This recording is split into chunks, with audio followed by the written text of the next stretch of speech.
You usually refer to 7 commandments in your videos. Can you explain them to us? Yes, I'll read them to you right away. Thanks, and then I wanted to share personal experience. Goodbye. If I can, then. Yes, tell me. If I can. I have seen many of your videos. If you let me, I'd like to consider you my friends. Absolutely. I have read everything, what I have in my heart. I had also discussed it with Angela when we met, is that we must also start from a personal revolution. Sure. So I thought about this. Okay. From today I have to try as much as possible to refuse every evil opportunity. So I repeat what I said at the beginning. In order to change our life, we desperately need a new vision of life. We cannot build a new life from the old. We must therefore modify all our basic knowledge, scientific, religious, human, social, political. For this, I am publishing these booklets, because we must commit ourselves to an absolute and not relative science, as these beings do. They are stable societies. These societies are so rich that they can afford the spaceship for everyone. Indeed, the journey into the cosmos is the law of these societies, because the beauty of God's creative genius must be seen, enjoyed. Man was created by his Father to be happy, not to work. Our Constitution says the Italian Republic is based on work. I don't like it. I want a Constitution based on human happiness, on the balance of the planet, on the protection of children, to close the arms industry, banks, big pharma, false religions that prostitute themselves to Satan. I want a society like this, and these beings have it. Thanks. To return to the question, can you explain the 7 commandments? Here they are. Then Jesus says, don't think that I came to abolish the law. I didn't come to abolish but to fulfill. But in fact he was killed because he completely overturns all the dogmas of those crafty people who lived on the shoulders of the people. Attention! It is thought that the great priest of the temple did not recognize the Messiah. False! Because when Nicodemus goes at night to ask him about recognition, he says, we. Then the Sanhedrin. We know you are a teacher who came from God. It is written in the Gospel, for no one could do and could perform the miraculous signs you are doing if God were not with him. Subvert the natural law, raise the dead, remove karma. Only God can do it. So they knew he was the Messiah, but they said the landlord came and kicked us out of the house. Let's kill him. With the excuse that perhaps the emperor would have destroyed Israel, but in reality they did not want to go to work. That was the problem, and then they killed Christ. So Christ comes to fix all the distortions of the Bible that had been caused by the corruption of the priests, scribes, and Pharisees that Jesus always condemns. That is, the doctors of the false human law, which is the distortion of the divine law in favor of the ruling class. In fact, Herod Antipas and the Sanhedrin were chummy, just as politicians are chummy with the Vatican and the bank. So far, so good. So Jesus comes to restore the purity of the law. And here are the 7 commandments. Then, since the apostles lived only 3 years with the Lord, they were unable to make heads or tails of what he told them. Therefore, the gospel is all fragmented, and there are apparently contradictory things like honor your father and mother. If you don't hate your father and your mother, you can't follow me. Someone may think, Lord, get on with yourselves. No, because they are different topics. The apostles Matthew, Luke, and Mark put on paper the oral transmission of the saying of Jesus. Luke, the stories that the Apostle Paul told him when he was in prison. Matthew, the one who had lived. He was the tax collector who then goes to Christ, and Mark, Someone says that Luke has combined things with the stories of Our Lady, and Mark, however, reported what was said, because Mark was not an apostle. He was an evangelist. Neither Mark nor Luke are apostles. So the Gospel is fragmented, and we must, let's say, recognize it by topics, at which point it becomes coherent. Because the Gospel is a treatise of science, not a religious book. It is a treatise of science, of the Spirit, where Christ, to free us, explains how the universal law works, because the one that brings down empires and makes us unhappy is that we violate the law every day. As a result, Jesus comes to restore the purity of the law, and therefore, do not kill, do not commit adultery, which also means do not adulterate, do not pollute, do not steal, do not give false testimony, do not defraud, honor your father and mother, love your neighbor as yourself. There is nothing religious, it is simply, they are social dictates. There is nothing ecclesiastical.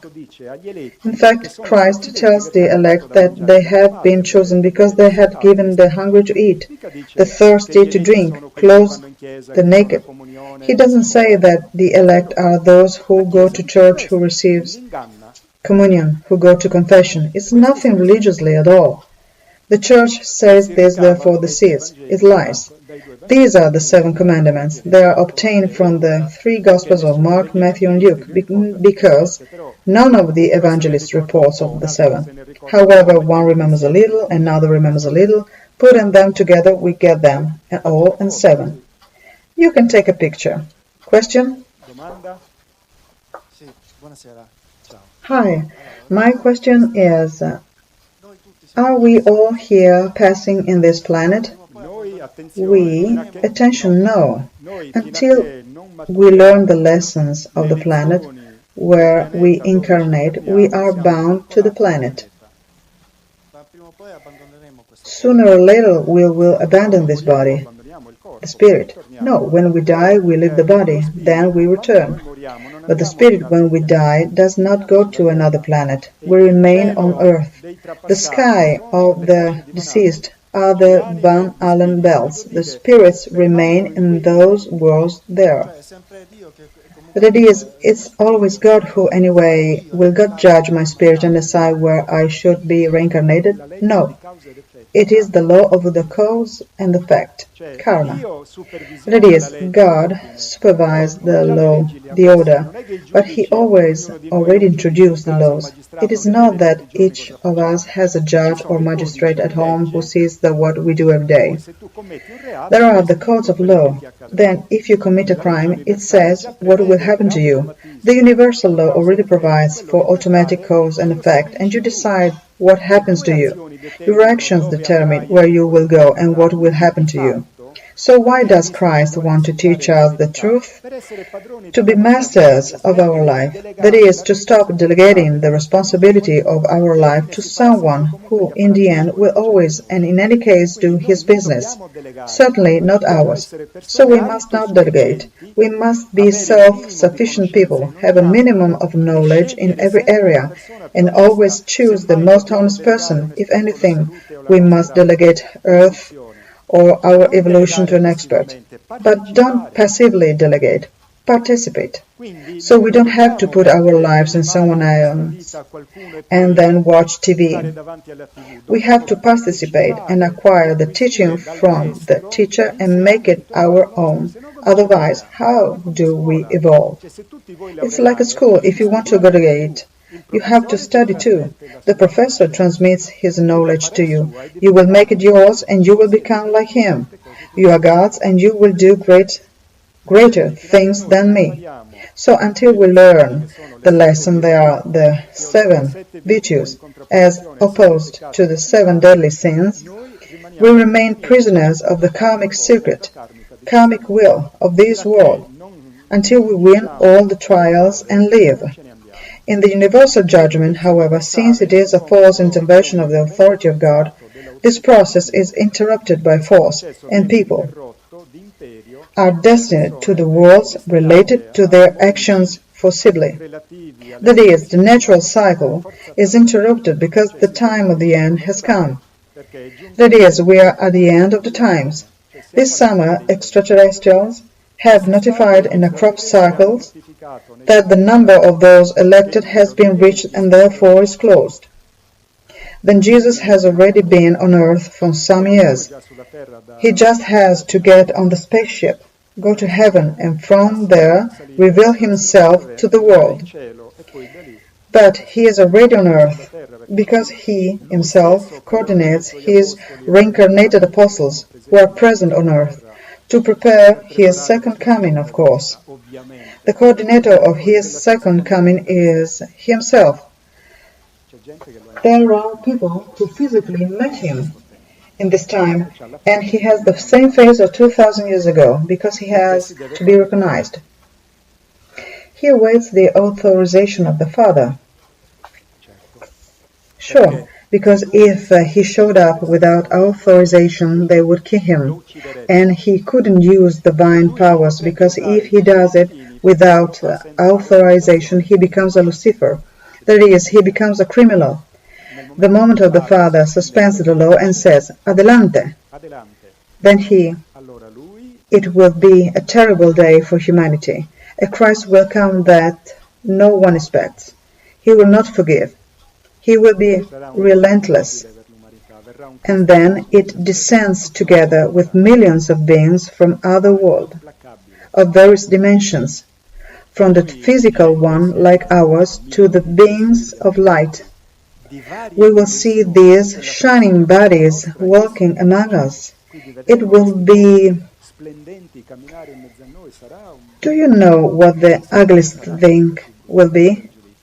Not so much the judgment, but rather than the man will understand that he has lost the greatest opportunity of his life in the name of frivolity, sexy, gender. I'm trendy. We are children, but bad children.